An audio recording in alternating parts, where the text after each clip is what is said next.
It's 500 BC, no computers, no banks, no credit cards, no stock market. But somewhere in the ancient world, an empire is doing something nobody has ever attempted before. They're not just conquering land. They're building something far more powerful, far more lasting. They're building a financial machine so sophisticated that 2,500 years later, we're still using the same blueprint. This is the story of how ancient Persia didn't just rule an empire. They invented the invisible architecture of power itself. Welcome to the Financial Historian, where money, power, and history collide, and nothing is ever as simple as it looks. When you think of ancient empires, you probably imagine armies marching, swords clashing, kingdoms burning. And yes, Persia had all of that. But that's not what made them special. What made Persia unstoppable wasn't their military, it was their money system. While other empires were still figuring out how to collect taxes without starting riots, Persia had already built the world's first fully integrated financial network. Taxes, standardized, currency, unified, infrastructure, continental, treasury reserves, massive. We look at these things today and think they're normal, natural, inevitable. But someone had to invent them. And that someone was Persia. Here's the thing nobody tells you about empires. Conquering land is easy compared to keeping it. Anyone with enough soldiers can take territory. But holding it together? Making it work? That's where most empires collapse. And in the mid-500s BC, Persia faced exactly this problem. A man named Cyrus, later called Cyrus the Great, had just conquered everything from the Mediterranean Sea to the borders of India. 40% of the world's population lived under his rule. It was the largest empire humanity had ever seen. But it was also a mess. Every region Cyrus conquered had its own money, its own weights, its own measures, its own tax system. Babylon collected taxes in grain. Lydia used metal coins. Egypt preferred agricultural tributes. Some places paid in cattle, others in manufactured goods. It was chaos wrapped in bureaucracy, and it was completely unsustainable. Cyrus was a brilliant conqueror, but he wasn't a systems guy. His empire worked, barely, but it couldn't scale. And empires, just like modern companies, collapse when they grow faster than their management structure can handle. By the time Cyrus' successors took over, the cracks were showing everywhere. Regional governors were corrupt. Taxes disappeared before reaching the capital. Border provinces made up their own rules. There was no coordination, no accountability, no central control. If the empire was going to survive, it needed more than soldiers. It needed structure. It needed someone who understood that power isn't about how many battles you win. It's about how well you manage the system behind the battles. And then came Darius I, the man who would turn Persia from a military power into a financial superpower. Darius looked at the chaos Cyrus left behind and asked a simple question. How do you control an empire this big without losing your mind? And his answer was revolutionary. He didn't need more armies. He needed better accounting. So he did something radical. He reorganized the entire empire into 20 provinces called satrapies. Each province had a governor, a fixed budget, and a precise tax quota based on population and wealth. No more guessing. No more send whatever you can afford. Every region knew exactly what they owed, and the empire knew exactly what to expect. If you think your tax bill feels rigid today, imagine being a farmer in ancient Persia, discovering that someone just invented the concept of mandatory annual assessments. Congratulations, you're now living in history's first large-scale tax bureaucracy. But Darius didn't stop there. He realized something even more important. You can't run a diverse empire with dozens of different currencies. Economies don't scale on confusion. They scale on trust. So he introduced a revolutionary new coin, the gold daric. This wasn't just money. This was a promise. The daric was 95.8% pure gold, weighing exactly 8.4 grams. Every single coin was identical. And because it was backed by the empire's wealth and stability, people trusted it. For the first time in history, A merchant in Egypt could trade with a merchant in India using the same currency. Soldiers could be paid in coins accepted everywhere. Taxes could be collected in a single uniform unit. And with that uniformity came something transformative: liquidity. Money could flow freely across the empire, and where money flows, power follows. Here's the crazy part. The derrick was so trusted that even Persia's enemies used it.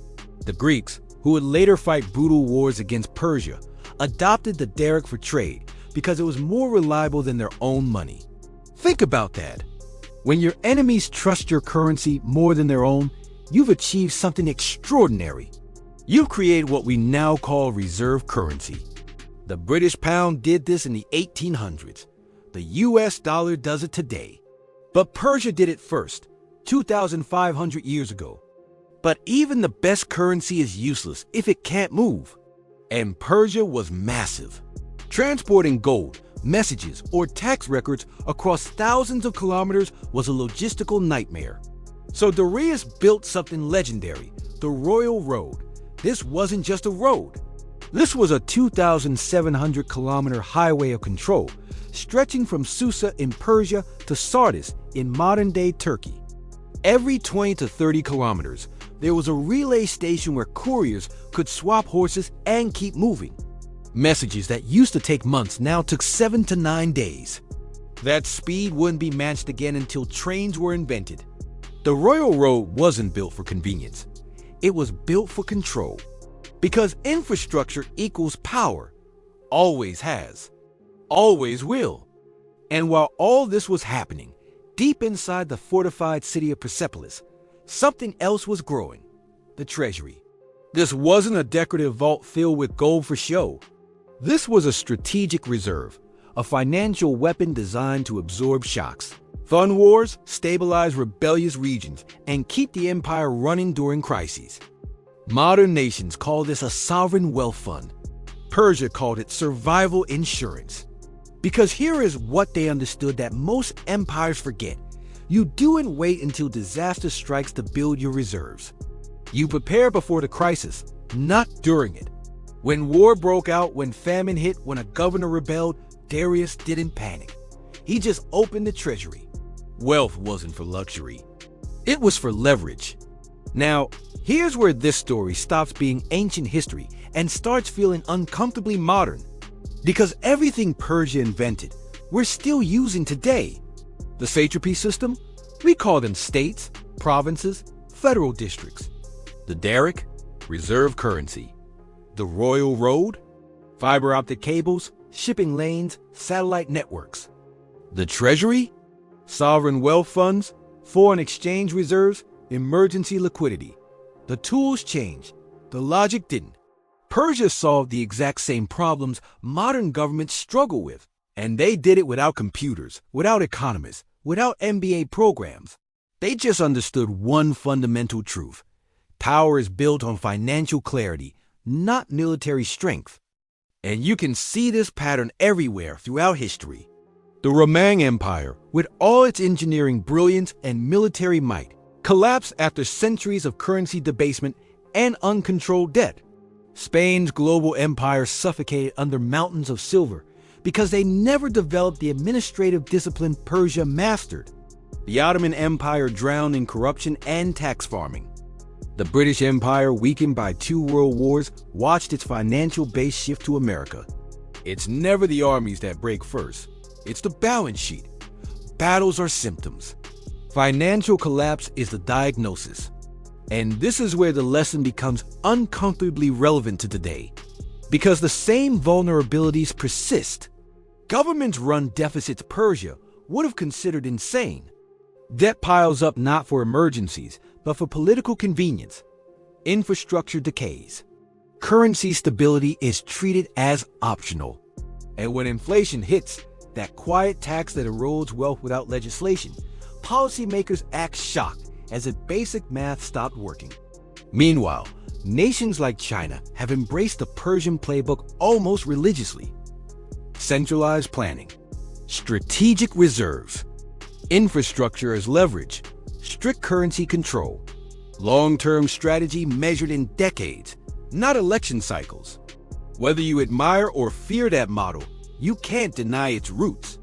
Because the Persians figured out what modern superpowers keep relearning. You can't project power unless you can fund it, and you can't fund it unless your financial system is disciplined, coherent, and brutally honest. But even Persia wasn't invincible. And their downfall teaches the hardest lesson of all. Even the best system cracks when leadership stops respecting its own rules. As later Persian kings became detached, extravagant, and disconnected from the administrative realities that built their empire, the system weakened. Governors gained too much power. Corruption crept back. Treasury reserves were mismanaged. And when Alexander the Great arrived, a young military genius backed by disciplined Macedonian organization, Persia didn't fall because of heroism or destiny. It fell because it stopped taking itself seriously. Empires don't collapse because of enemies. They collapse because they forget why their system worked in the first place. So, what does this mean for you? It means the principles Persia discovered 2,500 years ago haven't expired. They're not artifacts. They're laws of financial gravity. Whether you're running a country, running a business, or building your own financial future, the rules are the same. Measure what matters. Standardize what you can. Build systems that survive pressure. Prepare before crisis, not after. And treat financial clarity as a form of power. Because history doesn't repeat, but if you don't understand it, it'll crush you all the same. If this gave you a new perspective, hit subscribe. History has the answers. I'll show you where to look.